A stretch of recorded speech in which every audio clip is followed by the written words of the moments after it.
Hey, what's up everyone? Secret of Mana is one of those classic beloved games from our childhoods.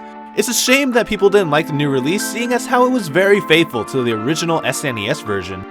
It was so faithful, there are a lot of gameplay elements that have remained unchanged, so you might have missed some of the less obvious quality of life additions. As someone whose first playthrough of Secret of Mana was on the PS4 version, I didn't know how different it was back on the SNES. I'm going to specifically mention PS4 because that's the console I played with, but these changes apply to the remake on Steam as well.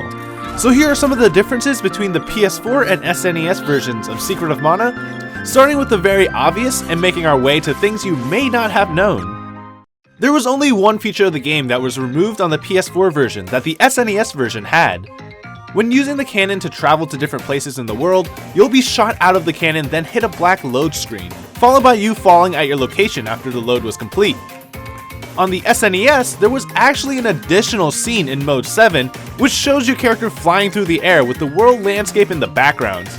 A very unfortunate cut for players experiencing the game for the first time on PS4. There were very few changes when it came to the UI, not taking into account the updated UI visuals and icons. The most obvious change is the update to the player resources, which now displays mana and the type of weapon that is equipped. On the SNES version, the mana resource and the equipped weapon was not shown. Mana had to be checked when you were selecting your spells or in the status menu.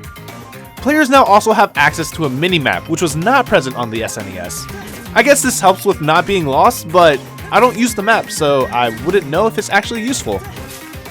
In the status menu, the negative status that is active on a player, such as unconsciousness or poison, is not shown on the PS4.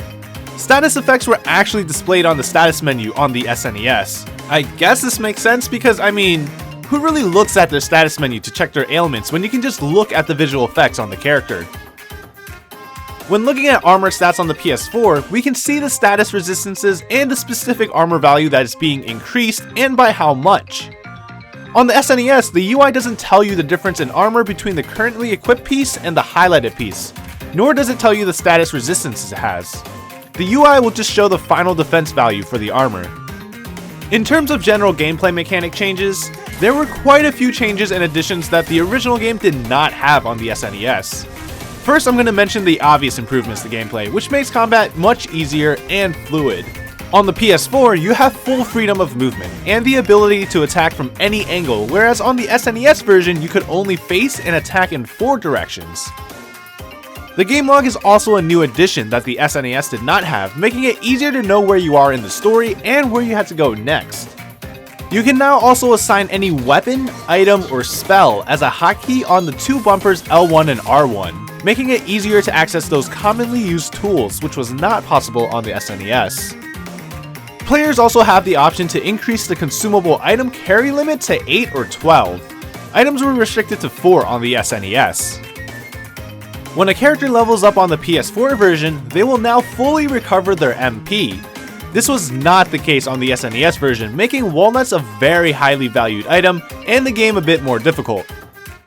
You probably noticed the horrible AI pathing, causing your characters to be separated and go off screen. You could abandon your characters or teleport them to you.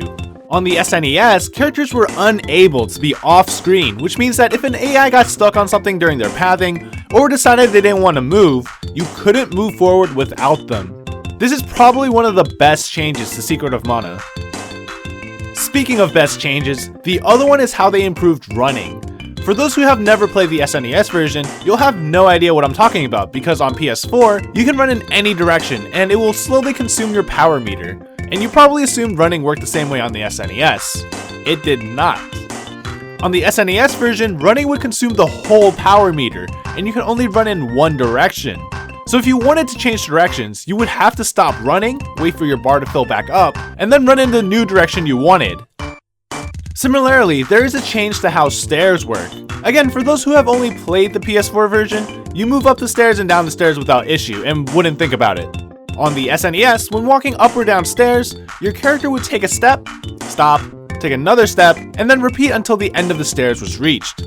While stopping didn't last very long, the delay was noticeable.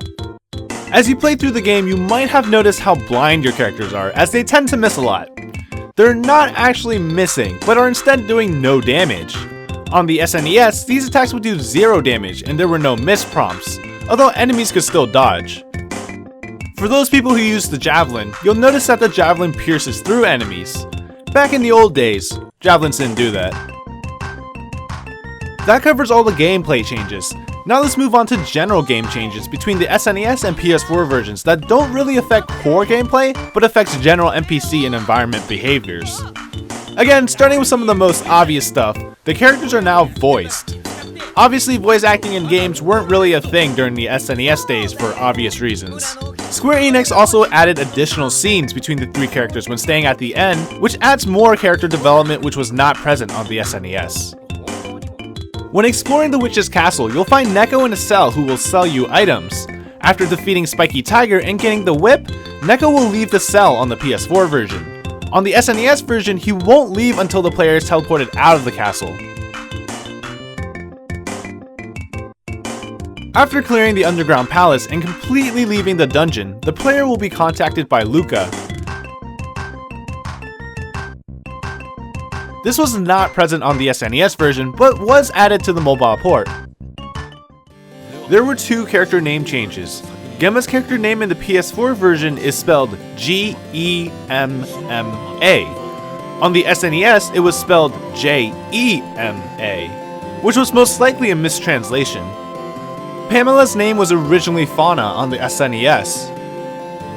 When trying to enter Pandora Ruins, Pamela blocks you from leaving the town until you talk to her. On the SNES, she can be seen just walking around, and the player can freely move to Pandora Ruins.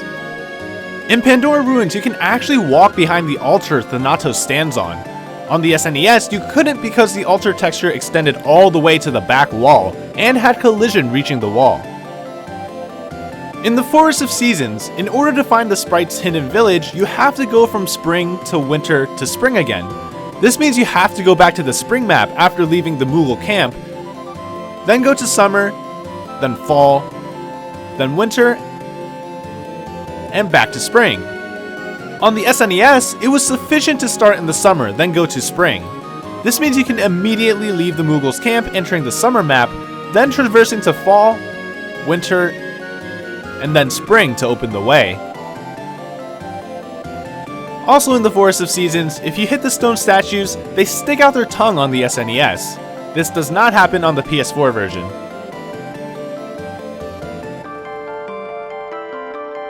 After entering the Wind Palace, you are unable to leave until you seal the seed. This was not required on the SNES version, and you could leave right away after getting the Mana Spirit. Due to the placement of Geshtar on the sand ship, you can only speak to him from the front. On the SNES, he was placed further back, which allowed you to talk to him while facing to the side.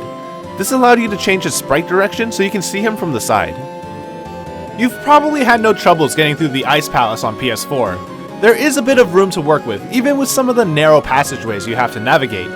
On the SNES, the narrow paths leading to the switches were actually more limited. You couldn't walk on the edges, which means you had to defeat the enemies before you could press the switch. This change was also added to the mobile port. And lastly, there are 6 crystal orbs in Mandala Temple, which are recordings of events. The top rightmost orb's text reads, "Final answer? Correct! That makes you our new champion!" On the SNES, the text was a little different. Instead of saying final answer, it will say, "Who was Abe Lincoln?" It's unclear why this was changed, but maybe the translation wasn't accurate the first time? On a side note, the PS4 version probably references the game show Who Wants to Be a Millionaire, as the host will always ask if this is the contestant's final answer. Alright, fine. So the final answer is D, right? Final answer. Absolutely right. Whereas the SNES version references Jeopardy, in which the contestants always had to answer in the form of a question. Katie again. What are Ouija boards? Yes. I'll take... And that covers the changes between the SNES and PS4 versions of Secret of Mana. If I missed anything, be sure to share and leave a comment. I'll be doing a separate shorter video on bugs that can no longer be abused on the PS4 version, so look forward to that. And with that said, enjoy the rest of your day or night, and I'll see you next time.